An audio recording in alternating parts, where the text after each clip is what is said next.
En nombre del Padre, del Hijo y del Espíritu Santo. Amén. Amados hermanos, en nuestro Señor Jesucristo nos encontramos en el segundo domingo de la Cuaresma y en el Evangelio de hoy vemos la transfiguración de nuestro Señor.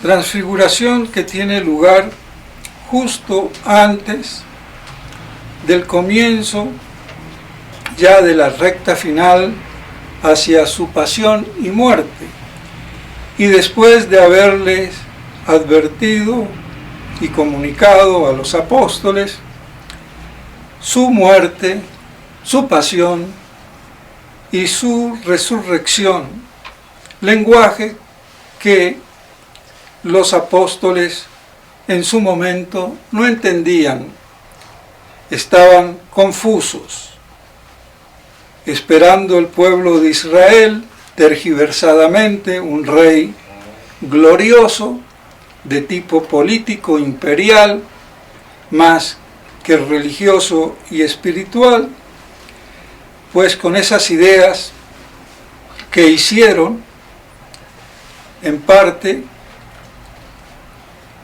que Judas, por ejemplo, lo traicionara a no ser el rey que esperaba, y por eso lo vende, como muy bien dice Malachi Martí en uno de sus libros, muy acertadamente, dando el motivo de la traición de Judas, porque no correspondía a esa imagen tergiversada o miope o de media verdad, en la cual se esperaba al Mesías triunfante, glorioso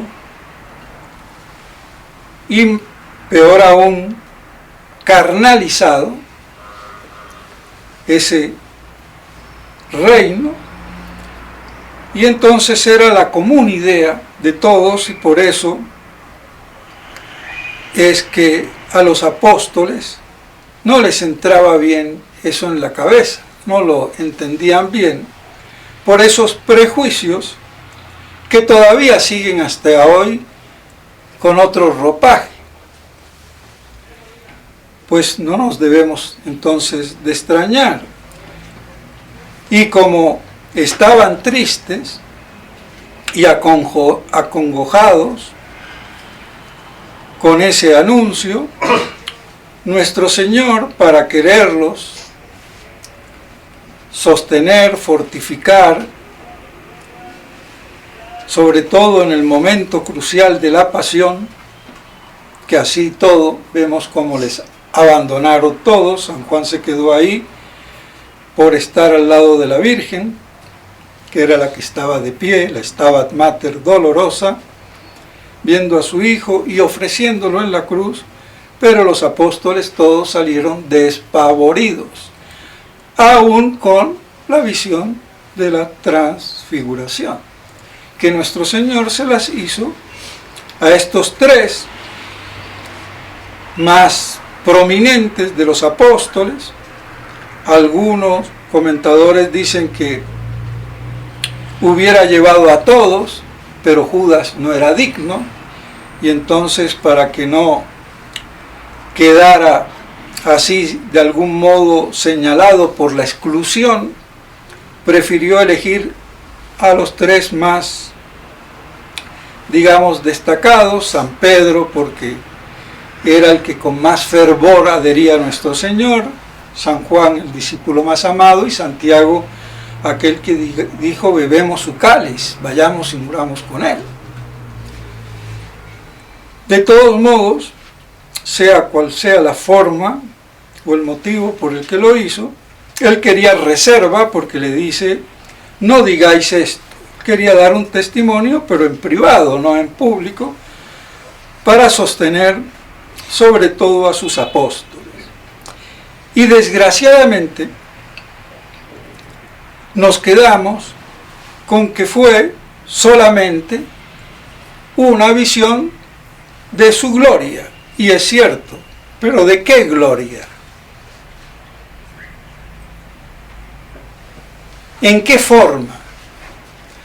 Pero antes hay que decir que la transfiguración por el hecho mismo está en las antípodas de la anonadación de nuestro Señor. ¿Por qué en las antípodas? Porque nuestro Señor, al anonadarse, tomando un cuerpo susceptible de morir, un cuerpo en el que no irradiara la divinidad, al estar unido ese cuerpo con su alma a la divinidad de Dios. Ese era lo lógico, que fuera un cuerpo inmortal, impasible, no susceptible de dolor y menos de muerte. En ese sentido se anonadó. Esto no lo explican mucho los teólogos, que yo sepa. Parece que no lo saben. Y si lo saben, ¿por qué no lo dicen? ¿Por qué no lo enseñan? ¿Por qué no lo aclaran? No se anonada porque toma sobre sus espaldas nuestros pecados. Eso es una estupidez. La anonadación viene por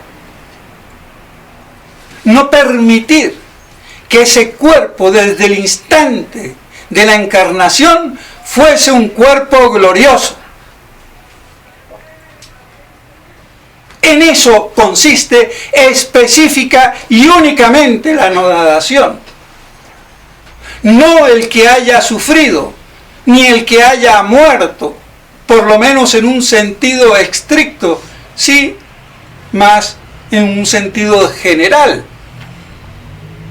Como consecuencia de la anonadación, es decir, de tener un cuerpo pasible que pudiera sufrir y morir, y entonces así en ese sentido.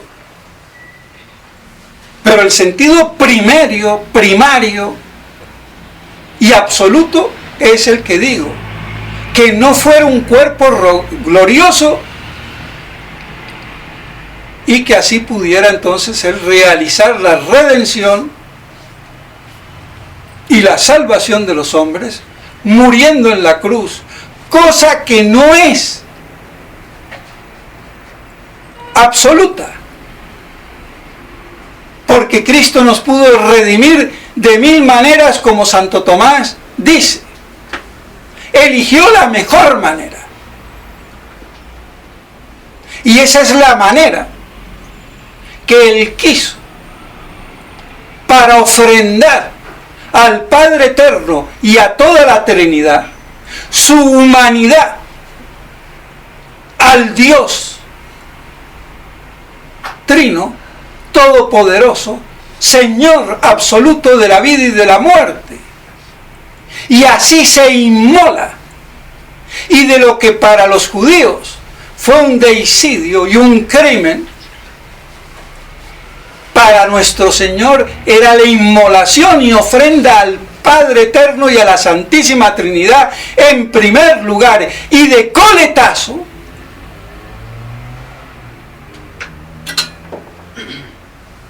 redimirnos, salvarnos.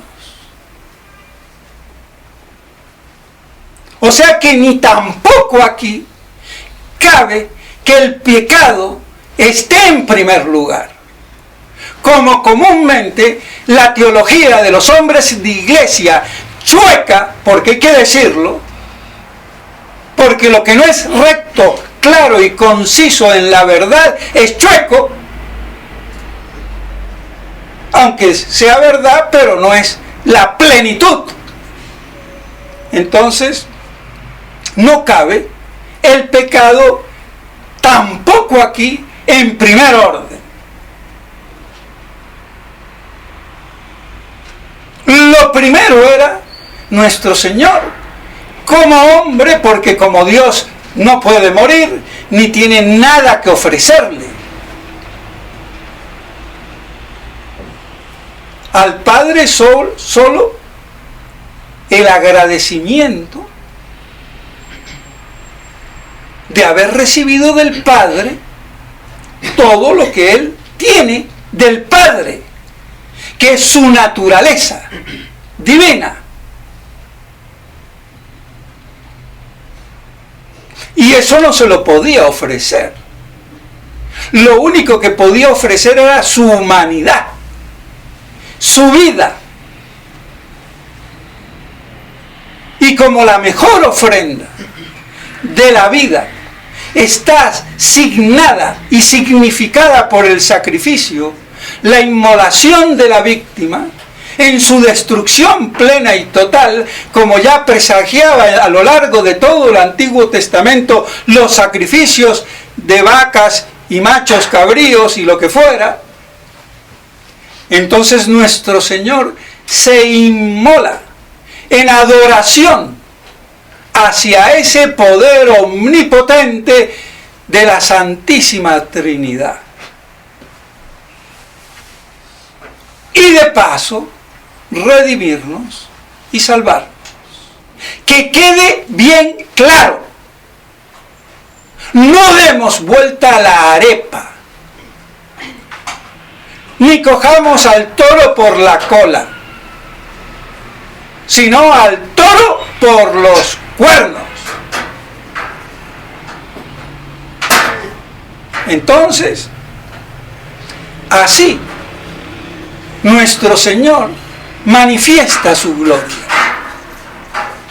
Y esto lo dicen todos los exégetas. Manifestó su gloria, pero su gloria ¿de qué manera? Porque está particularizada la manera. Y esto es lo que no dice tampoco el común de los teólogos y de los exégetas. Y se quedan cortos, y más que cortos, parece que no leen las Escrituras, o un prejuicio tremendo les obnubila el cerebro.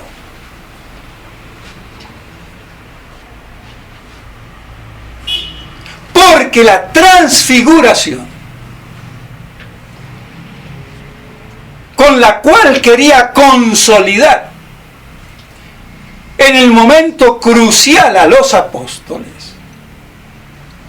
que así todo salieron despavoridos, pero por lo menos no perdieron la fe. Ahora, mucha fe no, porque se hubieran quedado ahí. O sea que estaba la cosa tambaleante. Pero bueno,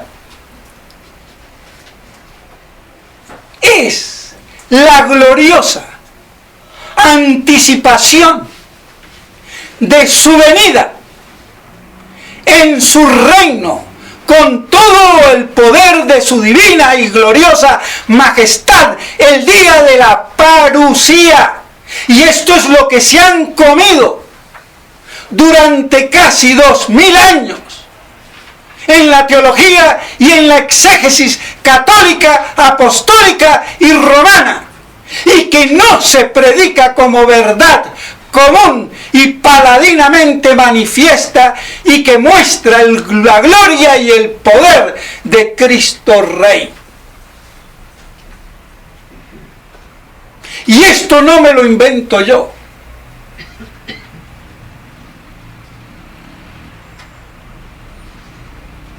Porque está no solamente en las Escrituras. Cuando nuestro Señor dice: alguno de vosotros que estáis aquí, no moriréis sin ver mi gloria, cuando venga en mi reino, como dice San Mateo.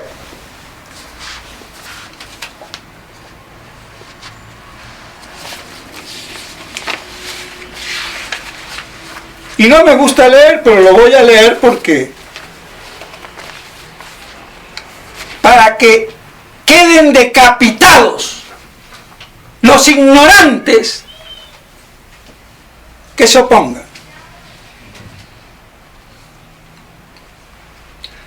Dice San Mateo, capítulo 16, versículo 27.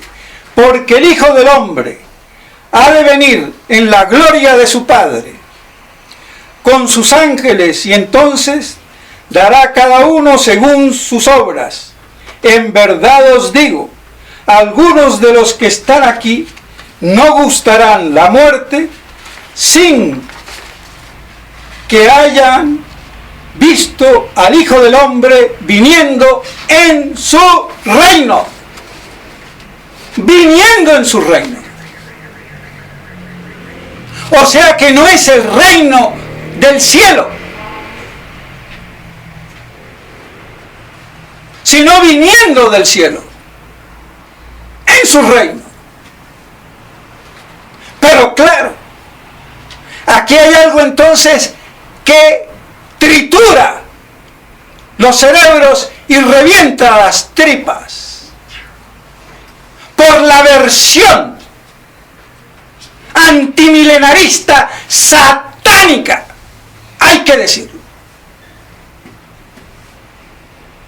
consciente o inconscientemente. Y esto no se puede tolerar más.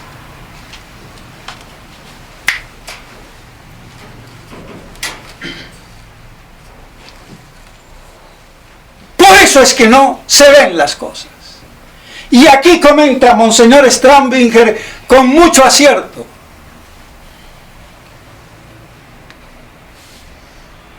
Algunos discuten el sentido de este pasaje, como siempre.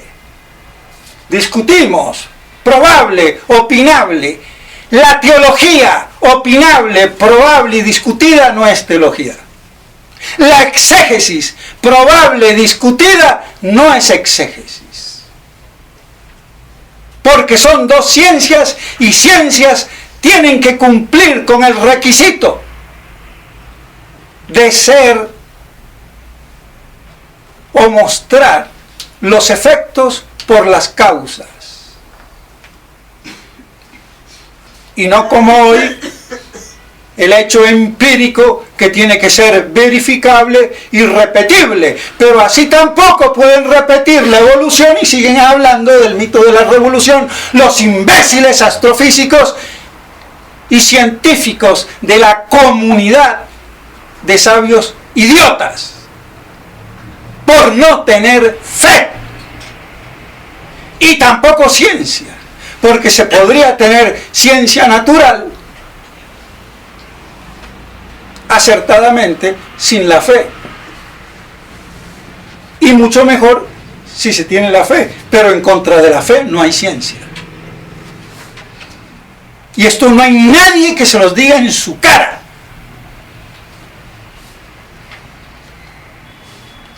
Entonces, la opinión de San Jerónimo y de San Crisóstomo, que refieren estas palabras a la transfiguración de Jesús, la cual es una visión anticipada de la futura gloria, está abonada por lo que dicen los apóstoles Juan y Pedro.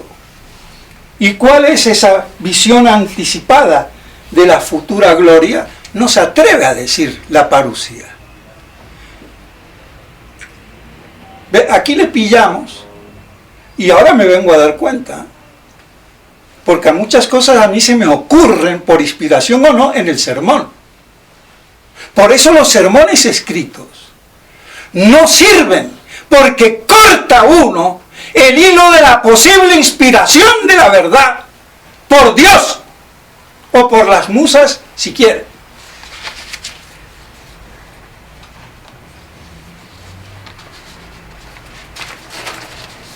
Pero San Pedro nos dice, en su segunda carta al apóstol San Pedro, y titula así la parusía, a los pasajes que van a venir del capítulo 1, versículo 16. Porque no os hemos dado a conocer el poder y la parusía de nuestro Señor Jesucristo según fábulas inventadas, sino como testigos oculares, que fuimos de su majestad, pues Él recibió de Dios, Padre, honor y gloria cuando de la gloria majestuosísima le fue enviada aquella voz: este es mi Hijo amado en quien yo me complazco, que acabamos de leer en el Evangelio, en el momento de la transfiguración. Y esta voz enviada del cielo la oímos nosotros estando con Él en el monte santo. Está haciendo entonces alusión a la transfiguración de nuestro Señor. Y esa es la gloria de Cristo, no solamente resucitado, como todos normalmente reconocen y hay que reconocer, si aún más con la especificación de su parusía, viniendo con todo el poder de su divina majestad. Esa es la gloria que manifestó, y por eso se asustaron los apóstoles. Porque si yo estoy viendo a Cristo Rey venir, y no soy de Cristo, pero trágame tierra, porque este me viene a decapitar.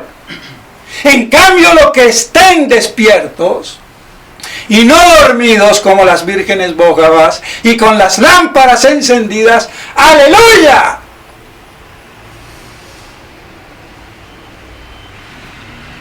A ver si queda claro. Y con esa manifestación los quería entonces consolidar en la fe y que se mantuvieran en el momento de su muerte y crucifixión, no simplemente en la gloria de Cristo Rey a la diestra del Padre, sino en la gloria del divino juez, con todo su poder y majestad, para juzgar a vivos y a muertos. Entonces, así se entiende por qué se pudieron haber asustado. Y esto que digo, no creo haberlo leído ni que lo diga nadie. Lo digo yo, bueno, está bien. Pero está claro.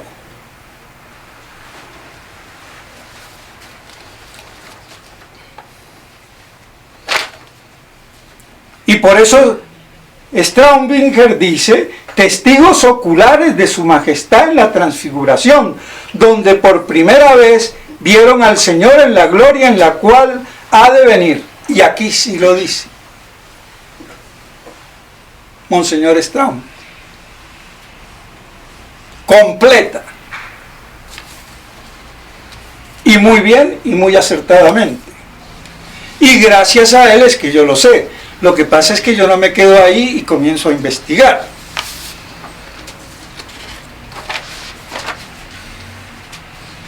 Porque si mi padre me da la vida y yo me quedo con la vida y no hago nada, ¿qué voy a hacer? Un imbécil. Y más si me deja una herencia.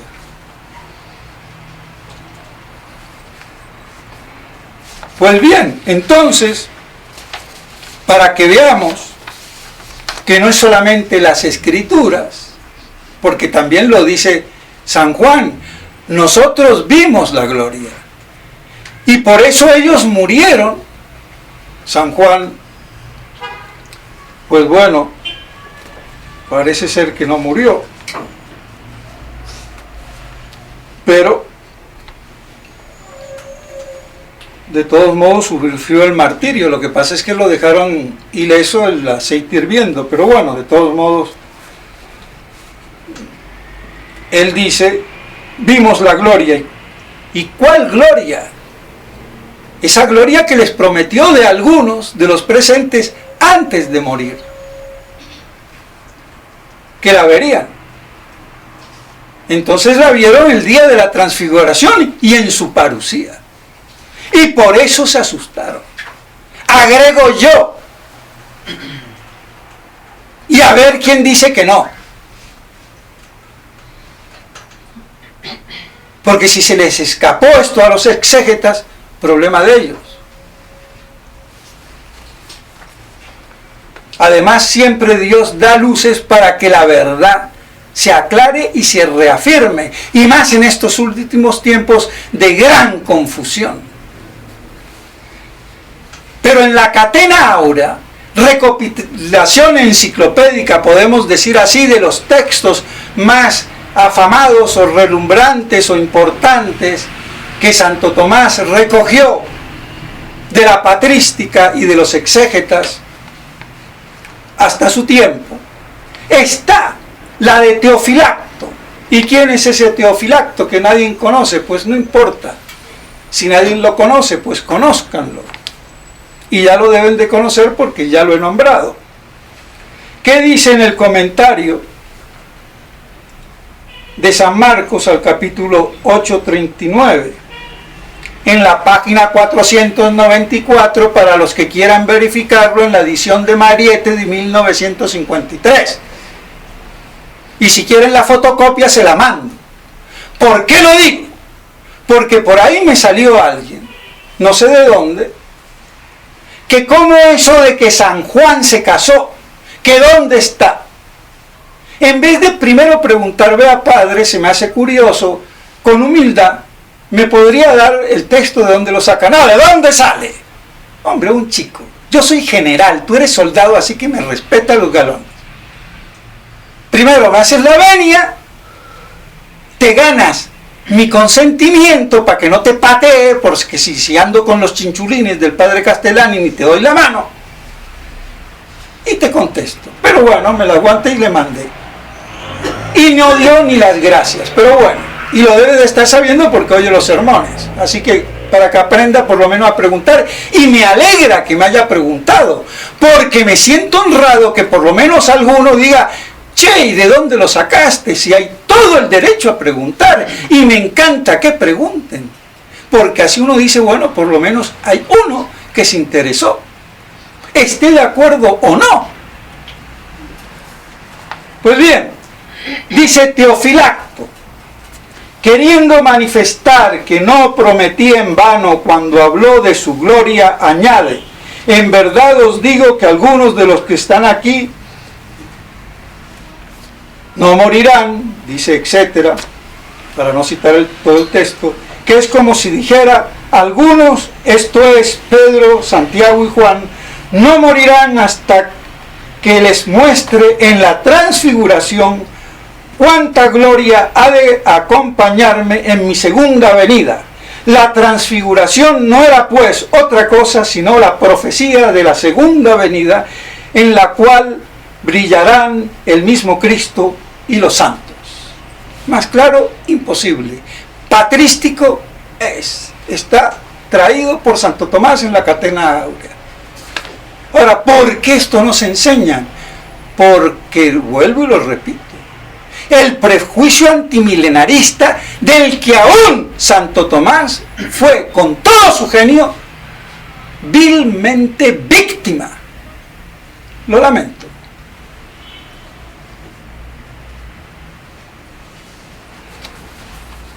Y no solamente lo dice aquí.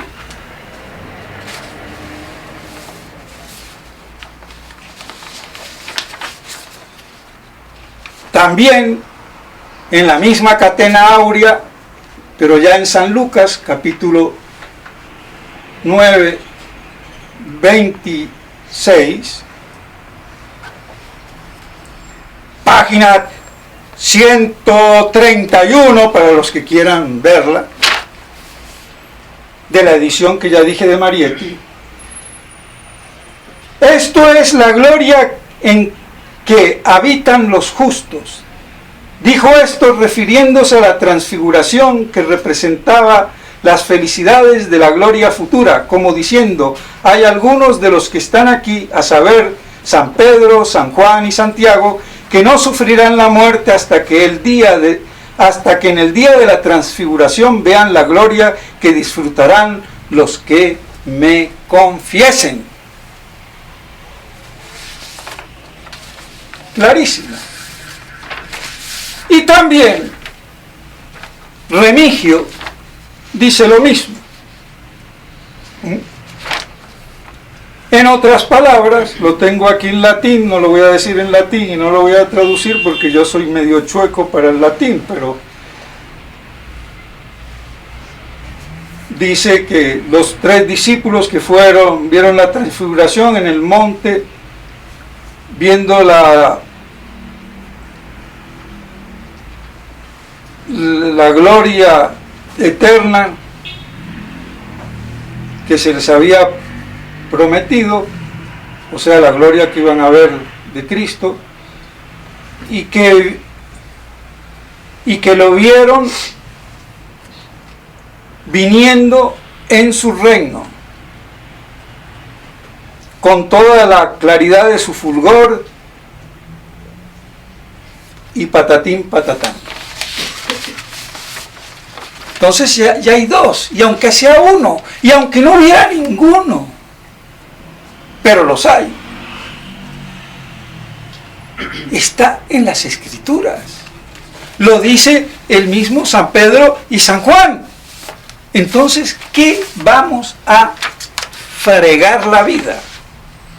Pero claro, como está el gran prejuicio, como dice el padre Castellani, en el libro del Apocalipsis de San Juan, en la página 87, en fin, los milenaristas son judaizantes. Y hay 2 decretos. Pues próximamente van a salir la crítica a esos 2 decretos. Porque hay que barrenarlos de una vez. Con teología y doctrina. Lo que ha sido utilizada como espantapájaros. En fin, los milenaristas son judaizantes. Y dice el padre Castellani, pero ¿qué? ¿Qué cosa más judaizante que esperar un gran triunfo terreno de la Iglesia antes de la segunda venida? El actual socialismo comunista, por ejemplo, es netamente milenista, carnal y ateo, es decir, judaizante. Pero todos, el triunfo de Fátima, el Inmaculado Corazón,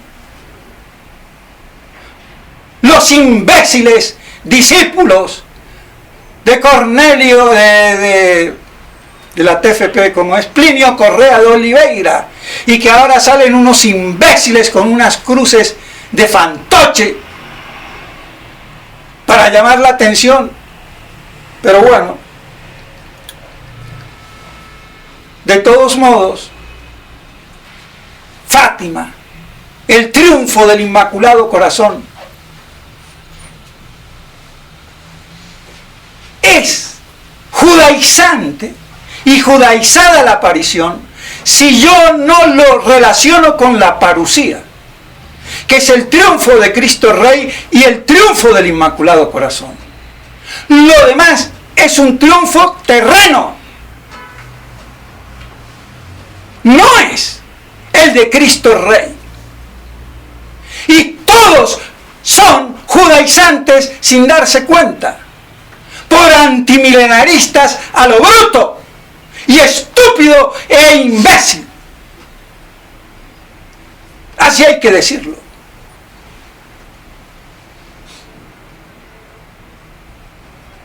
Y eso es lo que ha permeado la óptica exegética entre los hombres de iglesia, que hasta afectaron al pobre Santo Tomás de Aquino, y que afectó al mismo San Agustín, a instancias de la represión furibunda de San Jerónimo, que no veía otro otro milenarismo que no fuera el de Cerintios, como decía estúpidamente Orígenes, al que él admiraba, cuando Orígenes es un paladino hereje, precursor de Arrio y peor que Arrio.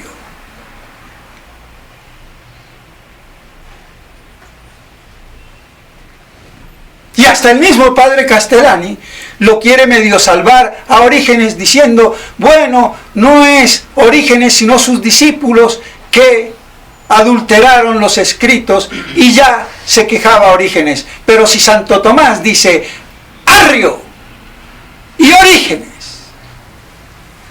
niegan la divinidad de Cristo, y Arrio niega incluso la divinidad del Espíritu Santo, y ese texto lo ha traducido el padre Castellani, porque tradujo los primeros 5 tomos de los casi 20 o 16, no sé, del Club de Doctores de la Suma Teológica, y aquí no dice nada.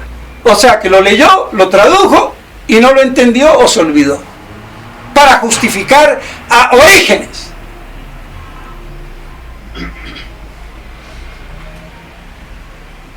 Que negaba la divinidad mucho antes que Arrio, y fue la fuente de Arrio, como dice Santo Tomás en la Suma Teológica, prima pars, cuestión 32, artículo 4, a la objeción primera. Maravilla, tengo memoria. Bueno, me salió.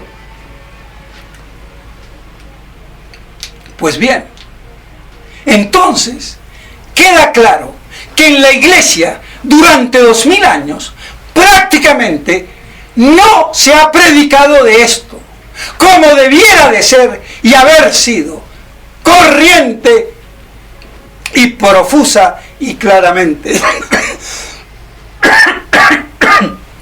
enseñado, para que los fieles puedan entender algo.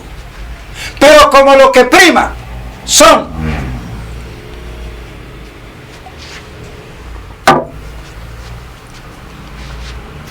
tuve que tomar agua porque si no, no me da la garganta de tanto chillido, pero hay que chillar porque hay que acallar prácticamente 2000 años de endengue, exégesis teológica sobre este punto. Y por eso hay que clamar en el desierto.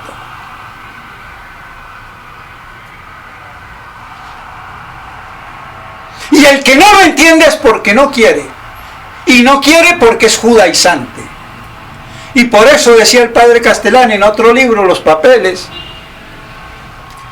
que el verdadero católico al final de los tiempos se caracterizará no tanto por creer o no en Cristo, lógico tiene que creer, sino porque cree en el retorno de su segunda parusía.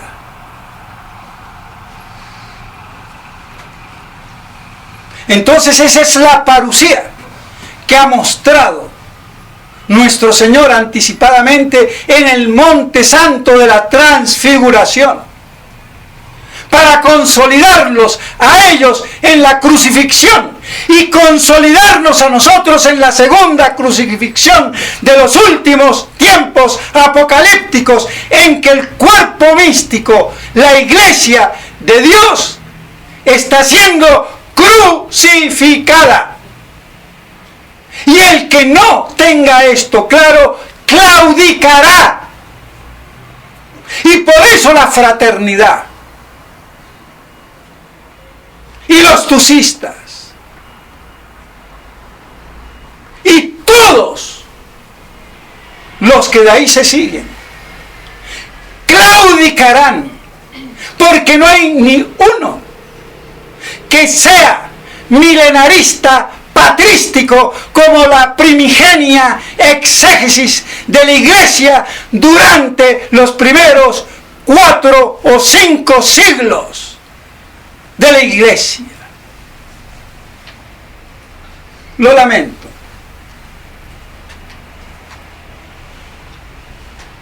Y esa es la explicación profunda de esta crisis en la que se derrumba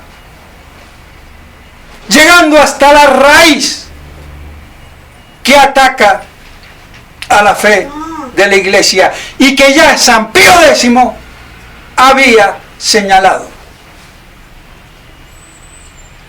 Pues bien, mis estimados hermanos, entonces que nos quede claro,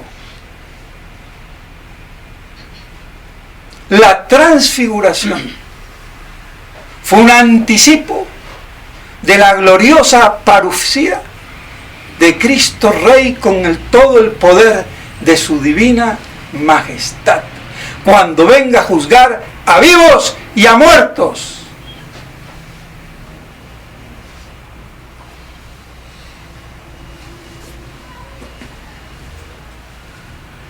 Y el juicio de vivos no es el juicio de muertos, ni el de muertos el de vivos. ¿Por qué? Si no, ¿para qué voy a decir de vivos y muertos en abundancia de palabras en el credo, cuando es una síntesis dogmática de los artículos o dogmas fundamentales que todo cristiano debe creer explícitamente? Y tan distintos son los vivos como lo es de un muerto, y un muerto como lo es de un vivo. Pero esto, la exégesis alegorista que viene desde Orígenes, porque había que alegorizar, porque si lo interpretaba literalmente me castraba, y por eso se castró el imbécil. Entonces ya no le quedaban testículos y la próxima sería la cabeza. Entonces, antes de decapitarme solo, pues alegorizo y Santas Pascuas, para colmo. Eso es lo que no entienden. Y para colmo, San Agustín, con todo su prestigio, comienza a alegorizar también, y la primera resurrección es la espiritual, del pecado, del bautismo, de la gracia, lo que quieras, y la segunda, la resurrección de todo el mundo, tu abuela. Porque la primera resurrección habla de los que murieron en Cristo. Ah, pero que todo el que muere en Cristo, sí, pero muertos en Cristo, y habla de mártires, y habla de un orden. Y si habla de mártires, ¿cómo va a ser espiritual esa resurrección? Porque los mártires no pueden resucitar espiritualmente, están resucitados espiritualmente, mueren en la fe. Así de estúpido sería la exégesis de San Agustín. Perdóname, San Agustín, te quiero mucho, pero aquí te la tengo que largar. Porque si tú tenías ingenio, yo también. Y no para hacer sermones a veces alambicados de retórica de tu época, que ya en la mía no va, pero que primero, antes de la retórica, está la verdad y la teología y el carácter. Y contra eso no hay ningún sansán que valga. Se acabó. Pues bien, mis estimados hermanos, ya me alargué, pero ya me despaché y estoy en paz, porque he dicho la verdad. ¿Y cómo se manifiesta entonces en medio de la Cuaresma la parusía de nuestro Señor? Para que entonces nos amoldemos a eso que quería nuestro Señor de sus apóstoles, y también de paso para nosotros, de no claudicar en la muerte de nuestro Señor en la cruz. Y así nos mantengamos un poquito de pie. Entonces, que la Santísima Virgen María nos ayude a conservar y meditar en nuestros corazones todas estas cosas que ciertamente ella contemplaba y sabía. En nombre del Padre, del Hijo y del Espíritu Santo. Amén.